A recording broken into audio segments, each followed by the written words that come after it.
Bienaventurados son los osados a escuchar Pánico Satánico, un podcast de contenido criminal, paranormal, extraterrestre y, lo que te dejará maldito por el resto de tu corta existencia, completamente verídico.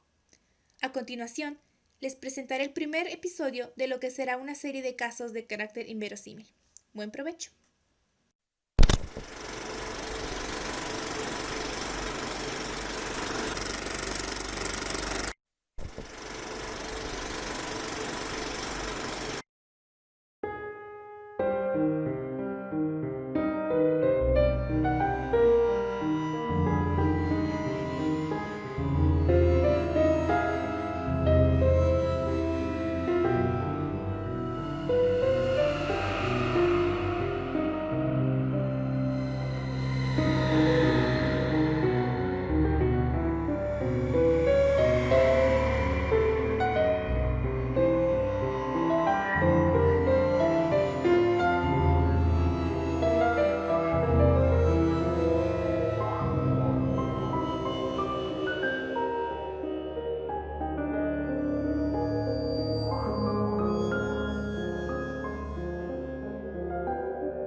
Caso 1.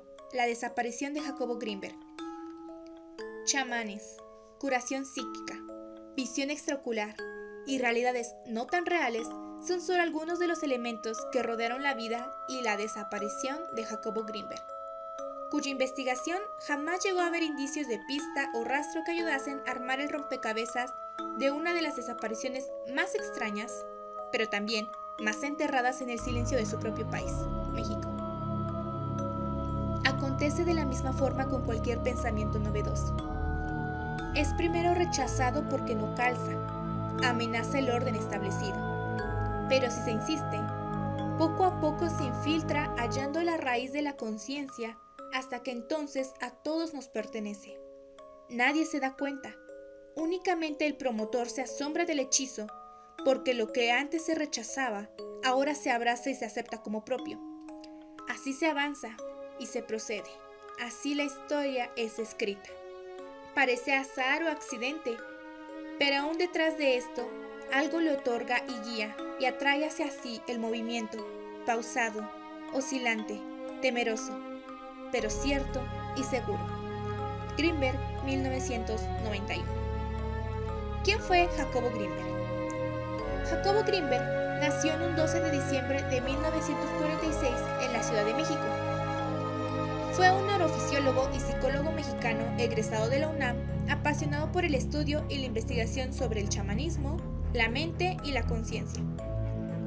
De ascendencia judía, pasó toda su infancia en la colonia Condesa. Su madre, de nombre Stusha, nació en Polonia, en la ciudad de Lubin. Su padre, Abraham, provenía de la aldea polaca Sokolov. Abraham era hijo de un pudiente comerciante de pieles, ya que por esos lugares alcanzaban temperaturas de hasta 40 grados bajo cero. Además, su padre era considerado un erudito del Talmud y de la Torá. En 1927, convencido del antisemitismo que iba en aumento en Europa, emigra a América, desembarcando en Veracruz. Su apellido original, y esto probablemente lo voy a pronunciar muy mal, era Warshawski. No fue para nada comprendido por las autoridades de inmigración mexicanas, porque eran igual de torpes que yo, y le exigieron que se cambiara a un apellido más comprensible. El resultado fue Grinberg. Una vez instalado en el país, manda a traer a su esposa y a sus hijos, incluidos Abraham, y convencieron a la familia de Stusha que emigrara a México también. En realidad, Stusha y Abraham, padres de Jacobo, eran primos hermanos, y aunque parecía extraño para la familia, al final aceptaron el amor de ambos y se casaron. Cuando tenían ya 3 hijos, le detectaron un tumor cerebral a Stusha. Jacobo tenía solo 10 años y estuvo muy al pendiente del cuidado de su madre. Sin embargo, menciona haber sentido un nulo sentimiento hacia lo que parecía ser su madre, pues después de haberle quitado el tumor, ella ya no actuaba de igual manera que antes y a él le apenaban los cuidados que requería. Finalmente, murió 2 años después. Relata el mismo Greenberg. Cada día que pasaba se ponía peor, hasta que la llevaron a vivir a casa de mis abuelos maternos. Una mañana trajeron una ambulancia y se la llevaron, tapándole la cabeza con una sábana. No la volví a ver. Este acontecimiento fue de suma importancia para decidir el camino que llevaría a Greenberg en su ruta profesional y los estudios que realizaría. Años después, ya siendo un joven adulto, entra a la carrera de psicología en la Universidad Autónoma de México y se casa con Lisette, una chica originaria de Guadalajara que conoció cuando realizó el kibutz en Israel, y al poco tiempo nace su única hija, Estusha. Greenberg comenzó a trabajar en varias escuelas, entre ellas la Universidad de Anáhuac, donde tenía un laboratorio en el que pasaba gran parte de su tiempo. Cuando habla de que realizó el kibutz en Israel, el kibutz es una comunidad agrícola israelí. Y Lisette, quien también había estudiado psicología, decide acompañarlo. Sin embargo, comenzaron a haber problemas entre ambos.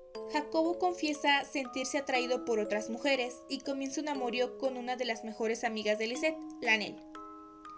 Finalmente, estos se separan y él se va a vivir a casa de un amigo. A partir de ahí comienza a sentir la necesidad de buscarse a sí mismo. Comenzó experimentando con hongos gracias a un viaje donde conoció a María Sabina. Empezó a experimentar sensaciones e imágenes interiores. Veía con sus ojos cerrados imágenes del universo. Se adentró después en la meditación, probó el LSD y el peyote. Gracias a unos contactos, Jacobo logró llegar hasta Los Pinos. Conoció a la hermana del expresidente de México, Margarita López Portillo, la cual estaba muy interesada en la propuesta de Greenberg de la creación del Instituto Nacional para el Estudio de la Conciencia. A cambio de darle apoyo económico, le pidió que le enseñara todo lo que sabía sobre la meditación. El día que conoció a Margarita, también tuvo la oportunidad de conocer a la curandera psíquica Bárbara Guerrero, mejor conocida como Pachita. Greenberg menciona que cuando Pachita llegó a la casa de Margarita, los pájaros comenzaron a cantar como si le estuvieran saludando. Era una mujer ciega que podía ver por medio de un ojo interno desarrollado, a lo que Jacobo llamó visión extraocular. Pachita de inmediato notó la presencia de Jacobo y lo invitó a ser partícipe de sus curaciones. Ella curaba a través de el hermanito, un ser que poseía su cuerpo y la guiaba para realizar las sanaciones en las que utilizaban pedazos de órganos de animal y sangre. Cuando ella volvía en sí, decía no recordar nada de lo sucedido. Este ser, el hermanito, afirmaba ser el emperador azteca Cuauhtémoc, ahora como un ser trascendido e iluminado. Fueron estas experiencias que cambiaron la visión de Jacobo y lo trastocaron como una persona científica. Escribió un libro en el que proponía que la conciencia no es un producto de la actividad cerebral, sino que somos receptores de la conciencia en general, a la que nos conectamos como si fuera, en otras palabras, un internet para todos. También creó un laboratorio de psicofisiología en la Universidad de Anáhuac. Posteriormente, en 1987, por fin pudo fundar el Instituto Nacional para el Estudio de la Conciencia, con el apoyo de la UNAM y CONACYT. Además, escribió más de 50 libros. Sin duda, este hombre era el personaje más relevante para la contracultura ochentera, un híbrido entre el chamanismo y el método científico. De todas las investigaciones que realizó, hay dos a las cuales destacaré en este caso. La primera de ellas es la visión extraocular. En 1982, lo invitan como espectador en un programa de Televisa, puesto que se requería su presencia de calidad de testigo para juzgar la veracidad del fenómeno como investigador en el área de neurofisiología y profesor de la UNAM. En dicho programa se encontró, según el mismo Greenberg, una veintena de niños que conversaban animadamente mientras se preparaban para la demostración. Una vez comenzada esta, su instructor, el profesor Altamirano, vendó los ojos a uno de los niños y le puso delante una serie de fotografías. El niño las tocó con las palmas de sus manos describiendo al mismo tiempo lo que veía. Intrigado, me acerqué y pude constatar que la descripción coincidía a la perfección con el contenido del material gráfico. Después, otros niños fueron sometidos al mismo proceso, y en todos los casos acertaron en sus descripciones. No pude hallar ni errores ni intentos de engaño en el procedimiento. A partir de ahí, surge un interés por la visión extraocular en niños. Decidió dedicarse durante 6 meses a la enseñanza de niños en una escuela primaria de Cuernavaca, a una distancia de aproximadamente 70 kilómetros de la Ciudad de México. Se estudiaron 19 sujetos, 11 niñas y 8 niños, de edades comprendidas entre 5 y 13 años de edad. Todos, sin excepción, gozaban de condiciones óptimas de salud y manifestaron estar deseosos de participar en la actividad. Ninguno de ellos tenía antecedentes de visión extraocular ni experiencia alguna respecto a este tipo de fenómeno. Pertenecían a 6 escuelas diferentes y en todas ellas eran considerados muy inquietos y especialmente remisos a aceptar normas rígidas de disciplina y conducta. Por lo demás, fueron catalogados como altamente inteligentes y despiertos. Aunque las condiciones familiares variaban de niño a niño, no se observaron diferencias notables, salvo en una apreciable destreza inicial en 5 niñas y 2 niños con una situación de estabilidad familiar óptima. En este trabajo se trataba a los niños con una serie de respiraciones, mientras que estos practicaban la meditación por medio del siguiente método. Con los ojos cerrados, concéntrate en el entrecejo y deja fluir tus pensamientos, sin obstruirlos o controlarlos. Una vez que logres lo anterior, concéntrate en ti mismo y pregúntate, ¿quién soy yo?, sintiéndote a ti mismo. Mantén tu concentración en ti mismo durante el tiempo que te sea posible. Dicha meditación variaba de un niño a otro, con un mínimo de 5 a 6 minutos y un máximo de 10 a 13 minutos aproximadamente. Una vez logrado lo anterior, el niño tenía que visualizar, esto sin abrir los ojos, una luz que surgía de sus manos y se dirigía a su entrecejo. Después se iniciaba la fase de detección extraocular. Para ello, al niño le vendaban los ojos utilizando una venda especial totalmente opaca y ajustada a los párpados, de tal forma que resultaba totalmente imposible la visión retiniana. El instructor colocaba frente al niño una cantidad de materiales gráficos como fotografías en color de paisajes, verduras, frutas y utensilios caseros, libros convencionales con contenidos lingüísticos y programas de televisión, así como otros niños y objetos medioambientales. También se les pedía que caminaran por la escuela y las aulas describiendo lo que veían. Las respuestas fueron sorprendentemente positivas, sobre todo en una niña de 6 años de edad, quien Jacobo describía como extraordinariamente despierta y activa, la cual no solo describía lo que tenía frente a ella, sino a todo su entorno, cada detalle. Posteriormente logró, junto con su hermanito, llegar a la visualización interna del cuerpo. Todos los niños decidieron aprender a utilizar su habilidad extraocular para percibir zonas corporales afectadas con dolores o alteraciones tisulares. Los niños lograban describir órganos sin ayuda de ningún manual de anatomía. Localizaban zonas alteradas de forma espontánea, como si éstas emitieran señales fácilmente reconocibles y discriminarles por ellos. En casos de infecciones, los niños aprendieron a destruir a los agentes patógenos emitiendo por sus dedos grandes cantidades de energía. Esto relata Greenberg. La segunda investigación a la que quiero hacer mención por ser la más reconocida de este autor es la teoría sintérgica. La teoría sintérgica nació de su trabajo con Bárbara Guerrero, la psíquica y sanadora mexicana de la que hablamos anteriormente. Pachita realizaba cirugía psíquica, cuyo único instrumento a utilizar, aparte de las manos, era, según el mismo Jacobo, un cuchillo de monte muy burdo, muy grave, y además las operaciones eran realizadas en minutos. Y es que sí, esta chamana tenía la capacidad de aparecer y desaparecer objetos acorde a su voluntad, pero no me gustaría entrar en detalles en este tipo de operaciones y en particular en Pachita, ya que tengo un trabajo planeado exclusivamente para este tema. Greenberg escribió un libro, Pachita, analizando las bases científicas de sus experiencias con ella. También está enlistada en su libro Chamanes de México. Greenberg estaba intrigado por la reputación de la chamana, por lo que siguió sus procedimientos durante alrededor de un año. Llegó a la conclusión de que la habilidad de Pachita para sanar era el resultado de dos diferentes realidades, tanto la presencia de un campo neuronal que rodea nuestros cerebros como la presencia de una red espacio-temporal. Es aquí donde surge la teoría de la sintergia, un trabajo al que le dedicó 15 años de su vida. El término sintergia es un neologismo derivado de las palabras síntesis y energía. En esta postulación nos describe detalladamente que el ser humano es capaz de modificar la látice mediante el alcance de los estados superiores de conciencia que ocurren entre la realidad y la percepción, y a través de nuestra maquinaria neuronal, probando que la realidad que concretamos es una mera proyección de nuestra mente. El término látice se define como aquel lugar que contiene la información de todo el universo y esto se menciona en su libro El prototipo. En dicha teoría se concibe el campo neuronal como una matriz de interacciones entre todas las actividades de las neuronas de nuestro cerebro.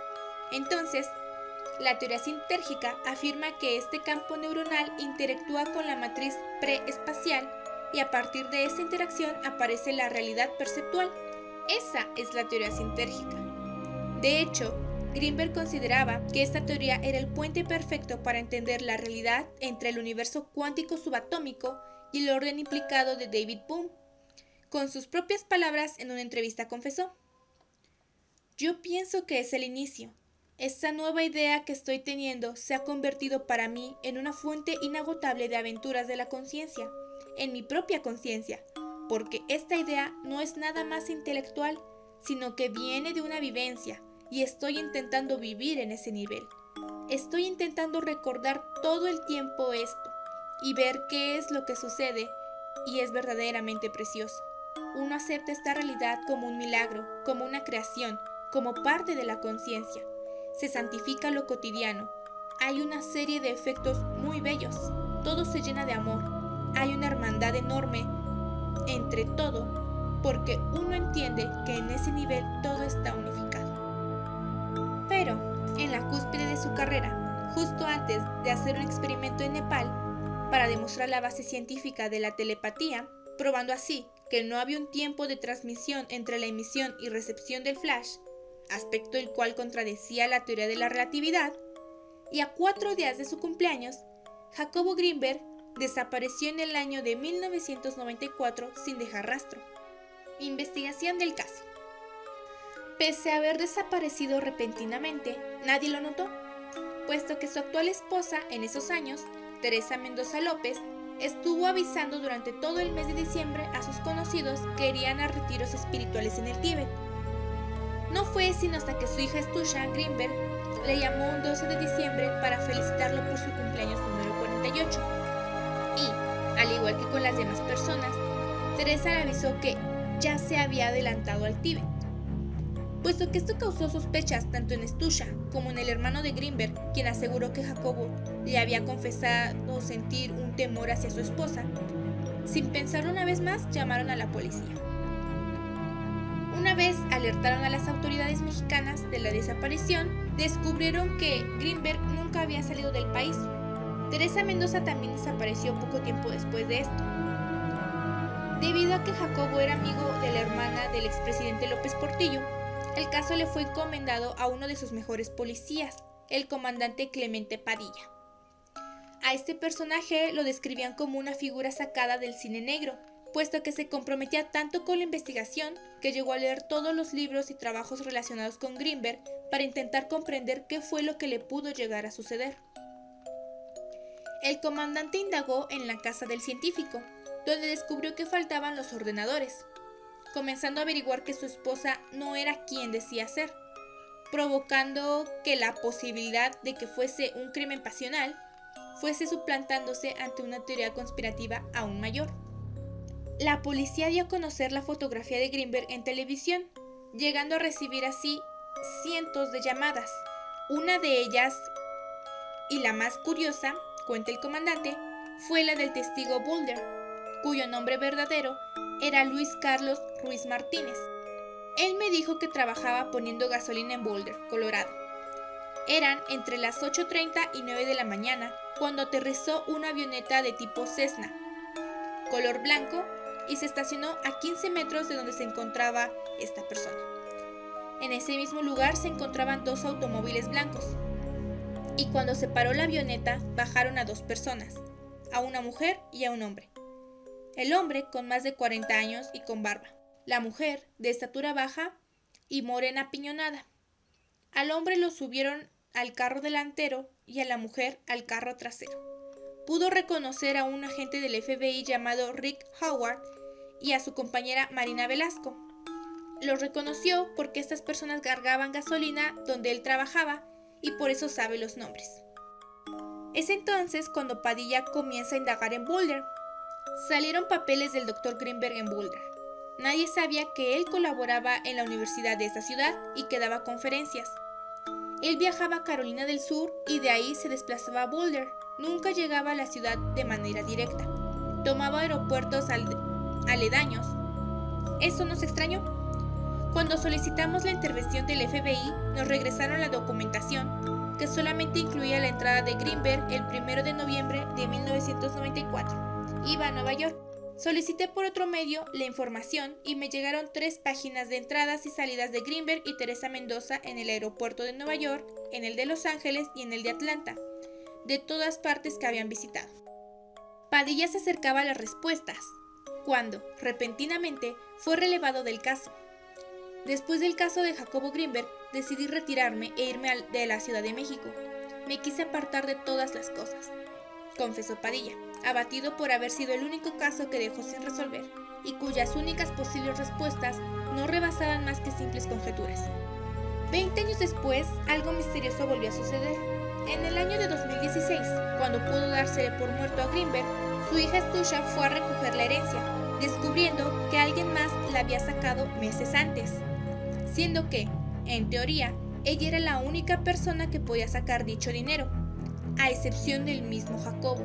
Ella no llegó realmente a saber por qué ni quién había sacado ese dinero, siendo este solo un punto más de las cosas extrañas que hay alrededor de este caso. ¿Por qué desapareció? Para un hombre tan misterioso y fascinante como lo fue Greenberg, intentar dar una sola respuesta a su desaparición no sería justo, por lo que así como las etapas en su vida, hubo muchísimas y disparatadas teorías de lo que le sucedió el día de su desaparición. Muchos aseveran que no desapareció, sino que tras años de investigación sobre prestidigitación, el uso de la mente y las barreras del tiempo-espacio, logró culminar su proyecto personal y transmigró a otra realidad u otra época. Otros creen que se trató de un crimen pasional tan bien estructurado que fue imposible de dar seguimiento. También hay quienes creen que esto fue un secuestro por parte del FBI y la CIA, o incluso la NASA. Seguidores de sus teorías y postulados incluso han llegado a considerar que fue abducido por seres de otro planeta, con quienes pudo haber tenido contacto en el proceso de sus aproximaciones a campos energéticos. Pero es importante destacar que su desaparición no es y nunca será lo más interesante, misterioso y enriquecedor que pudo aportar este científico, sino que son sus libros e investigaciones en las que se puede confirmar la existencia de algo más, de un poder accesible para nosotros y con capacidades más allá de toda lógica rudimentaria. Y es nuestro deber como creyentes de lo sobrenatural conocer el trabajo de Greenberg para rescatar su figura y aquello en lo que él creía, una fusión del mundo científico materialista con el mundo mágico e intangible al que todos se niegan y tratan de desacreditar. Espero hayas disfrutado de este primer podcast. La verdad es que este fue un tema bastante entretenido de investigar. Descubrí que hay un reciente documental sobre este caso, llamado El secreto del Dr. Greenberg, dirigido por Ida Cuellar. No sé si así se pronuncia su apellido, pero yo no pude verlo. Espero que los que tengan la oportunidad lo consulten, porque el director investigó durante 10 años este caso, así que en definitiva está bien documentado. Y bueno, yo me despido. Recuerden mantenerse frescos, creyentes y totalmente pendientes de un nuevo caso en su podcast Pánico Satánico.